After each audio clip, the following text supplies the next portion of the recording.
धरणीवर शिवशंभूचा अवतार झाला प्रगट धरणीवर माझा मसोबा मसोबा मसोबा भोळा शंकर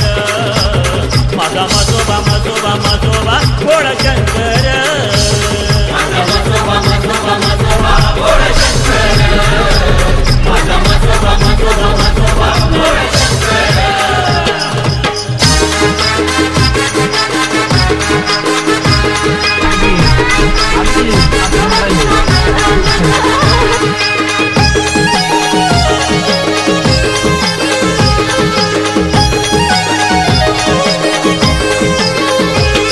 या मुरबाड तालुक्यामध्ये करते जत्रा मसोबा